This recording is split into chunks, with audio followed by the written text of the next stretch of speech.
dove znate to? Due tacchi di batteria.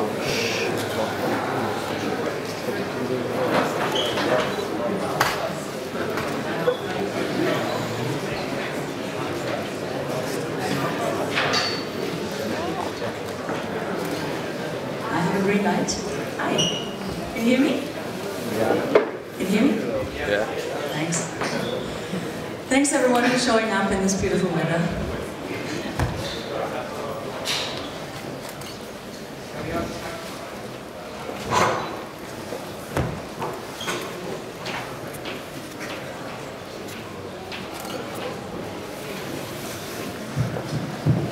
Hi, hello. Okay, I think we're ready now. We're Field. I'm Vera. This is Marcus. We're a small studio for digital art and generative design. We're working in London, well, in Dawson to be precise.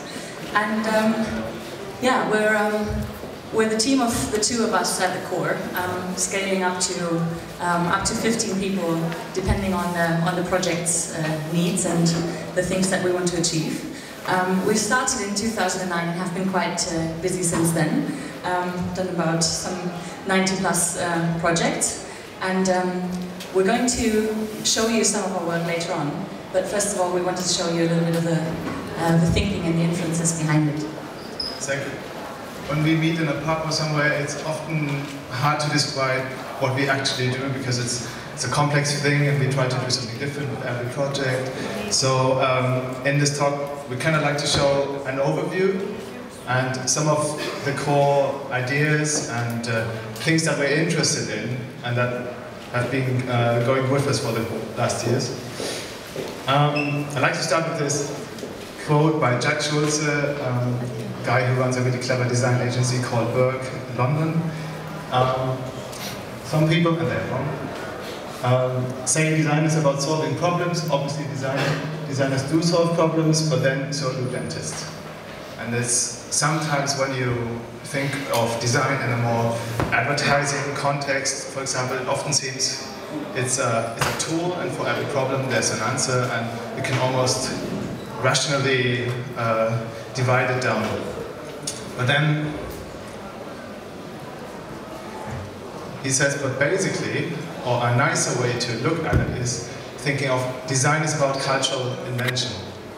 And then that brings us to the question, what's culture? And this guy, Bruno Munari, he wrote an interesting book called Design as Art. Had a really simple answer to me that a piece's culture is basically the things that make life interesting. And I know it's a super simplified answer, but I like it because it gets straight to the point. Then we were wondering, basically, if you look at that in this context, I like to see and describe our studio as cultural inventors. So we're making new media and new forms of expression with every project we try to do. Looking at our background, this is kind of where it comes from.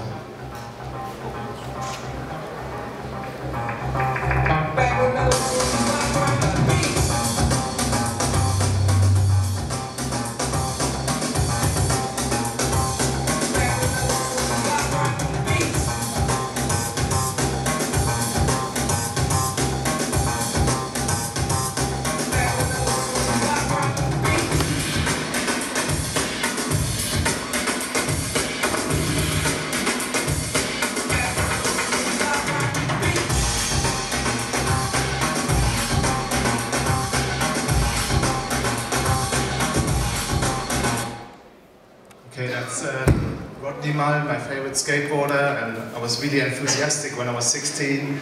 I knew all his tricks and styles and whatever, and back then I only thought, okay, that stuff looks really cool, but I didn't, obviously, as a 16-year-old, you don't really have an idea why and what. So, a few years on, we saw that.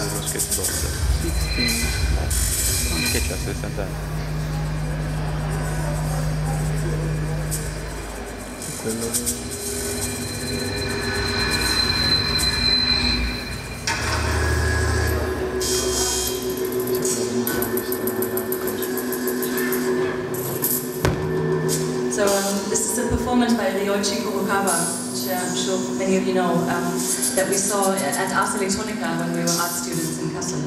And it was a very different thing compared to this skateboard culture kind of influence, but it was the same feeling of something audiovisual becoming one and merging into one kind of feeling. And both on the level of the images and the sound, it was something that we've never seen before, and it was still, you know, speaking to us very intuitively, just a very powerful thing that was like nothing we had experienced before. So being in art school, kind of looking at these images and being super in awe of them and realizing it captures an energy. I skip it now, we don't have much time. Yes, we both were trained in proper graphic design and learning how to make nice layouts and building websites. But we quickly realized that's not the right approach. It's not with that you don't really make these morphing structures and capturing an energy. So we turn to more other types of creative processes, like building systems.